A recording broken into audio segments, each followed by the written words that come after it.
And we are broadcasting from Las Vegas. That's where Blue to Gold is mainly headquartered out of.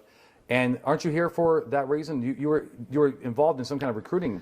Yeah, I've got a friend of mine that owns a recruiting company called Safeguard Recruiting. And listen, when it comes to leadership, there is no important topic than recruiting today. Yep. And we keep hearing, oh, there's this recruiting crisis. There's not a recruiting crisis. There's not a shortage of people that want to do the job. But what we're seeing, it plays into that generation thing. The generation today can't be recruited the way we used to recruit. Right. You know, we used to sit back and the applications would just come. Yeah, we called ourselves, we had recruiters, but they weren't really recruiting. Yeah. The odd thing is in law enforcement, we get recruiting right with executives. If you have a chief opening, you have a captain opening, you see they hire headhunters, they hire recruiting teams, they go out and they find candidates and bring candidates to them.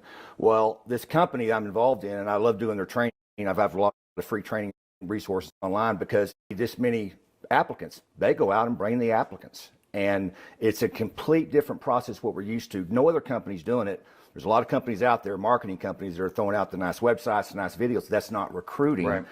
And if we don't, as leadership, make the right decisions on how we recruit, if we don't change our mind on that, this is not going to get any better. And we're using this term recruiting crisis as an excuse. It's not a recruiting crisis. This is a leadership decision-making process where there is a solution. That's why I'm excited about it. I mean, I flew out here on my own dime to help them out and to present my portion of that class, which is the leadership portion on what leaders need to do.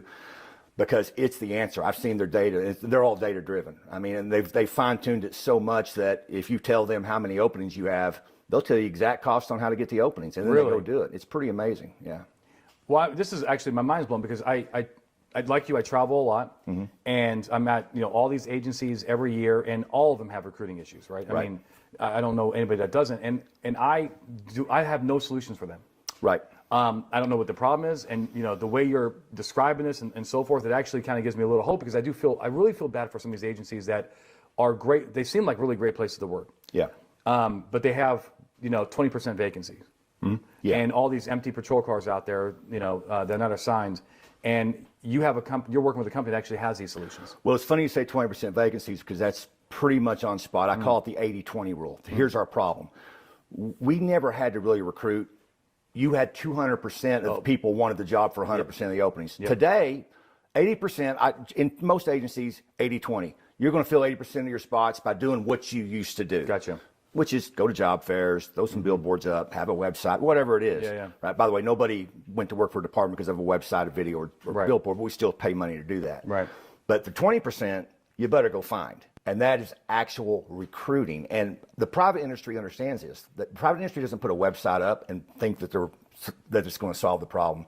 But law enforcement, it's not our expertise. And if one thing that cops are bad at, we think we can do it all, right? Whatever it is, technology, website. Totally. There's always a cop. Oh, we can do that because we're problem solvers. Right. This problem rarely can be solved inside a department because recruiting is a highly specialized venture. And like I said, I'm excited when I talk about it because I was concerned. But when I saw the data, when I saw what they were doing, because we don't actually have a recruiting problem or an applicant problem, we have a candidate problem. And it's just real simply, you have to have a lot of candidates to funnel down to applications, to background checks, to hire.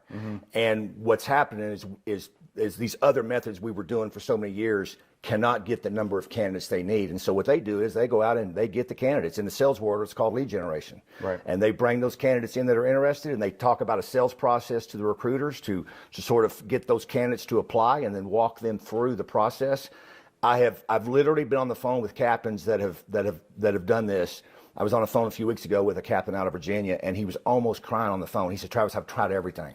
I've tried everything." He goes, "This month I had more recruits than I had in the last year, more applicants in the last year," because he changed his mind, got out of his head, got out of that law enforcement mindset. He did exactly what this group told him to do, and it just turned on fire. So I'm excited about it. It's been frustrating because what's it feel like when you have the answer and everybody goes, "Yeah, we just want a website or we want a video." Correct. But that's law enforcement. It takes time. 20 years ago, they would have said you were crazy if you talked body cameras. Right. And now we understand the power of body cameras. So I'm excited about it. I'm so fortunate these guys are involved. They're former law enforcement, by the way. I mean, they understand the profession, but they just happen to have an incredible mind on what makes this work because they actually come from the trucking industry and other industries recruiting. They brought all those over to law enforcement. The only company I know doing it.